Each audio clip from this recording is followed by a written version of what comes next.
নমস্কার বন্ধুরা, কেমন আছেন সবাই?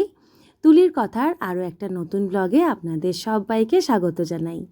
আজকের আমার এই ব্লগটা খুব ছোট্ট হলেও আমার কাছে কিন্তু ভেরি স্পেশাল। কারণটা হলো আজকে আমার মায়ের জন্মদিন। সেই ছোট্ট থেকে দেখে আসছি মা আমাদের জন্মদিন সেলিব্রেট করে, মন্দিরে পুজো দেয়, পায়েস রান্না করে দেয়, অনেক কিছু রান্না করে খেতে দেয়। আমিও একটু বড় হওয়ার পর থেকেই, যখন থেকে ঠিক এইগুলো করার উপযুক্ত হয়ে উঠেছিলাম, তখন থেকে আমিও মায়ের জন্মদিনটা একইভাবেই সেলিব্রেট করি।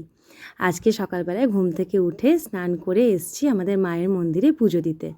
বর্ধমানের সর্বমঙ্গলা মায়ের এই মন্দিরটা কেউ চেনে না এমনটা নেই। বর্ধমানের মধ্যমণি হয়ে রয়েছে আমাদের মা সর্বমঙ্গলা। আমাদের যে কোনো ভালো কিছুতেই আমরা সবার প্রথমে মায়ের কাছেই আসি আশীর্বাদ নিতে, পুজো দিতে। এই ছোট্টবেলায় বাবাকে হারিয়ে একমাত্র মাকে আঁকড়ে ধরেই বড় হয়েছি। এখনও অবধি যে সুস্থভাবে বেঁচে আছি সেটা আমার মায়েরই জন্য। তাই মায়ের জন্মদিনে আমিও মন্দিরে এসে কামনা করি যে আমার মাও খুব ভালো থাক, সুস্থ থাক, আর সারা জীবন যেন মায়ের জন্মদিনটা এভাবেই পালন করতে পারি। আমাদের এখানে সর্বমঙ্গলা মায়ের এই মন্দিরটা খুব সুন্দর দেখতে, জানেন তো। আজকে খুব তাড়ায় আছি, আপনাদের আবার একদিন ঘুরিয়ে দেখাবো। বাড়ি ফেরার পথে পায়েস রান্না করার জন্য দুধ চা নিয়ে একেবারে যাচ্ছি। গিয়েই প্রথমে পায়েসটা বসিয়ে দেব, কারণ পায়েসটা হওয়ার পর গোপালকে ভোগও দিতে হবে। ছোটো থেকেই দেখে আসছি মা পায়েস রান্না করে সবার প্রথম গোপালকে ভোগ দেয়, তাই আমিও বড় হওয়ার সাথে সাথেই মায়ের পথই অনুসরণ করি। ওই যে দূরে মন্দিরটা দেখতে পাচ্ছেন, এটা আমাদের এখানে নতুন হয়েছে, এই 1 বছর মতন হলো। আর সামনে দেখুন কত বড় একটা শিব ঠাকুরের মূর্তি। এত সুন্দর দেখতে মূর্তিটা, দেখলে যেন মনে হয় তাকিয়েই থাকি।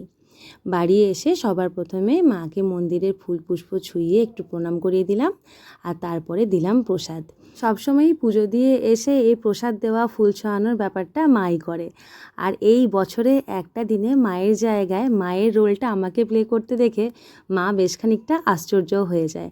হয়তো মনে মনে ভাবে যে আমি মায়ের জায়গাটা নিচ্ছি, সে তো নিতেই হবে, বলুন, মেয়েরাই তো আস্তে আস্তে মা হয়ে ওঠে, তাই না? অন্যদিকে ক্যামেরার পিছনে রেডি হয়ে পিঠে একদম ব্যাগ নিয়ে দাঁড়িয়ে আছে আমার অর্ণা রানী।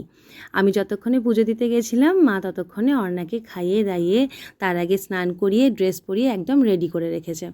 এরপরে ওকে আগে স্কুলে দিয়ে আসবো, তারপরে এসে দুজনে মিলে টিফিন খাবো।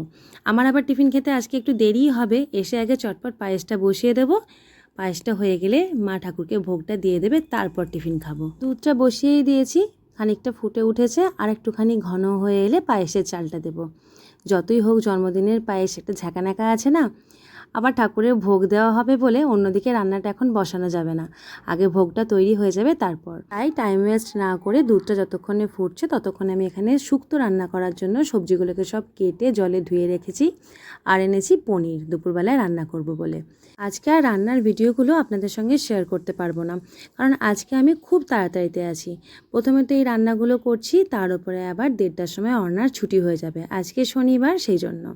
শুক্তোটা হয়ে গেছে, আর ঢ্যাঁড়স পটল এখানে ভেজে নিয়েছি, পনিরটা রান্না করব। আজকে এতটাই তাড়াহুড়ো যে ক্যামেরা চালিয়ে একটুখানি গল্প করার মতো সময় নেই। এই যে দেখুন, চট করে কীরকম ক্যামেরাটা বন্ধ করে দুপুরবেলাটা হয়ে গেল। অর্ণাকে স্কুল থেকে নিয়ে চলেও এসেছি, তারপরে এখন বসেছি খেতে। বাজছে 6:45। বেটুকে আনতে গেছিলাম ড্রয়িং স্কুল থেকে, আর লাস্ট ইয়ার যে এক্সামটা দিয়েছিল, এই ইয়ারেই দিয়েছিল, তো সেটা রেজাল্ট নিয়ে এসেছি সঙ্গে। PP1 এক্সাম দিয়েছিল, তার রেজাল্টটা আজকে পেলাম। এখনও পর্যন্ত সার্টিফিকেটটা পাইনি, আসবে আর কি কদিন পর। এরপর ডান্স ক্লাস আছে, ওই জন্য রেডি করিয়েই নিয়ে গেছিলাম একেবারে, নাহলে এসার টাইম হয় না ড্রেস পরাবার। একটুখানি যাই হোক কিছু খাইয়ে দাইয়ে নিয়ে বেরিয়ে পড়বো।